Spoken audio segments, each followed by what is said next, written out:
이번 편은 이지훈의 과거에 대해 알아보려고 합니다. 종합적인 내용을 다루는 만큼 핵심적인 내용만 요약해서 알려드리니 자세한 내용을 알고 싶다면 위 재생 목록을 시청해주시면 감사하겠습니다. 그렇다면 이지훈에 대한 떡밥부터 먼저 보도록 하죠.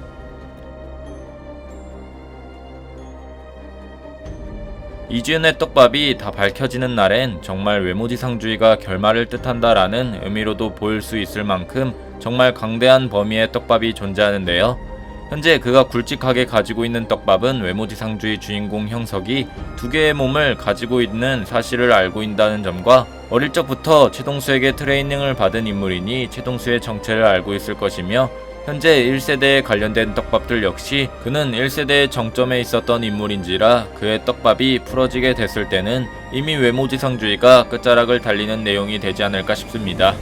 그는 처음 디지라는 인물로 단순 유명한 가수 포지션으로 생각했지만 뜬금없이 외지주 주인공인 형석을 아는 척하면서 등장하더니 이후 그의 비밀을 알고 있는 언급들을 하게 되면서 에피소드가 진행됐고, 디지는 결국 과거 1세대의 전설로 이름을 드날렸던 이지훈이라는 것이 밝혀졌죠.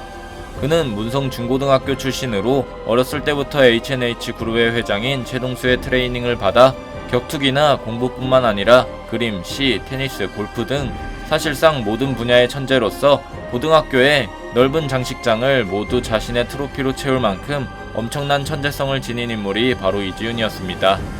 그리고 그러한 능력에 걸맞게 밑바닥에 있던 최동수를 H&H 그룹 회장이라는 굴지의 기업인의 자리까지 끌어올려준 1등 공신이 이지훈이자 동시에 회장에게 가장 큰 견제를 받고 있는 인물이기도 하며, 그도 역시 최동수의 움직임을 눈치채고 1회 회장인 유진과 라이벌격인 홍경영 회장을 통해 오히려 최동수를 견제하고 있는 모습의 연출이 나온 적이 있었죠. 그리고 그는 이런 천재성을 바탕으로 일개 심부름꾼 최민식이 현재 2세대 4대 크루 헤드급의 버금가는 최원석과 비슷한 위형을 보여준 것을 통해 그 시절 0세대와 전생의 세대였던 1세대 간의 유착을 끊어버림은 물론 피가 튀기고 혈전의 시대였던 1세대를 단신으로 평정하는 전무후무한 업적을 이지훈의 신분으로 달성하게 됩니다. 목적을 달성한 이후 이지훈은 최동수와 어떤 일을 감행함으로써 그대로 잠적했으며 디지로 신분을 세택하여 엔터 사업 쪽으로 가버렸고, 자신의 이름과 신분은 고스란히 현재 큰형석이 쓰도록 만든 것입니다. 그래서 형석이 박지호에게 당하고 나서 병원에 갔을 때 경찰이 조회했는데 그의 이름은 이지훈이라고 나오게 된 것이죠. 이 부분들은 아무래도 최동수가 어떤 일을 감행했을 때 저지른 행동으로 보이며, 그 시점이 김감룡이 죽은 시점과 그걸 통해 김기명의 형이 목적을 이룬 타이밍과 동일한 부분을 차지하고 있어서 그들과 연관성이 있기에 최동수는 이지훈의 신분을 버리듯 박형석에게 큰 형석의 몸을 물려준 동시에 신분까지 준 것이죠. 이러한 부분적인 문제들 덕분에 현재 큰형석은 이지훈이라는 신분으로 쫓길 위기까지 빠졌으며, 당시 1세대 왕들은 이지훈에게 은혜를 입거나 지공섭, 마태소처럼 원수를 빚지게 됐고 수년이 지난 지금까지도 이지훈을 찾고 있습니다.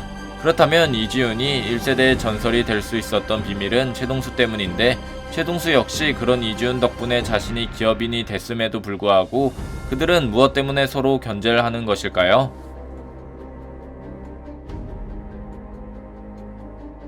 이 부분부터는 제 개인적인 내피셜이 많이 들어갔으니 재미로만 봐주시면 감사하겠습니다. 먼저 최동수가 엘리트라는 가정하에 만약 김감룡이 죽은 후 그 시점에서 그의 팔이 잘려나간 것으로 보이며, 그런 상황에서 최동수는 본인이 할 수 있는 신체적인 문제로 한계가 생기자 자신의 후계자로 엄청난 재능을 가진 이지훈을 발견하여 어릴 적부터 찾아 그를 트레이닝 시킨 것으로 보이는데요.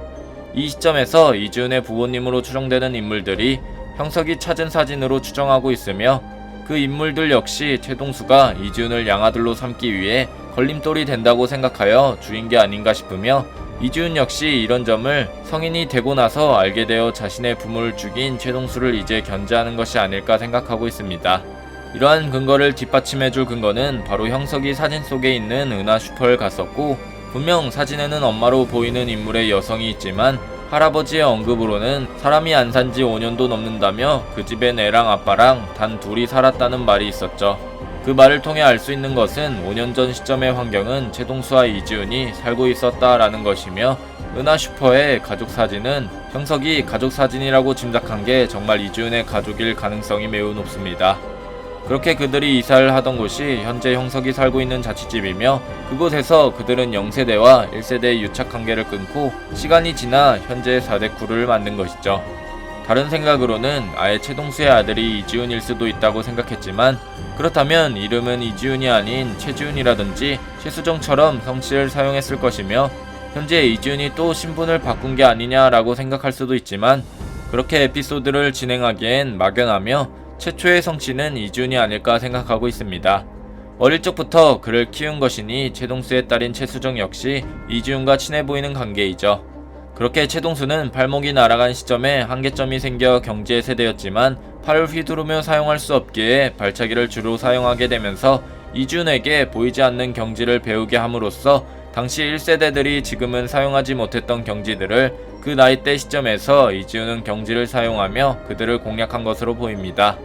그렇게 이후 교도소에서 최동수는 홍경영 회장이 말을 했던 인물인 종건을 만나 그가 한국에서 일을 하도록 하게 하여 그는 잠깐 일본으로 건너가 모든 야쿠자들을 정리하고 다시 돌아온 게 아닌가 생각하고 있습니다. 그 시점이 마가미 팔을 정리했을 때로 보이며 최동수가 종건을 포섭했던 방법은 아무래도 힘이 아닌가 싶은데요. 그는 이지훈이 슬슬 견제가 들어오자 제2의 이지훈을 만들기 위해 종건과 중구를 포섭했고, 종건은 애초에 어릴 적부터 무술에 관심이 많아 일본 각지를 돌아다닌다는 말을 봤을 때 한국에 넘어와 이도규와 싸워서 벽을 맞분 뒤 최동수에게 포섭되어 중구와 함께 이도규에게 싸움을 배운 것으로 추정되고 있습니다. 자, 오늘은 이지훈의 과거에 대해 분석해봤는데요. 여러분들의 생각은 어떠신가요? 여러분들의 생각을 댓글로 적어주길 바랍니다. 이상 시청해주셔서 감사합니다.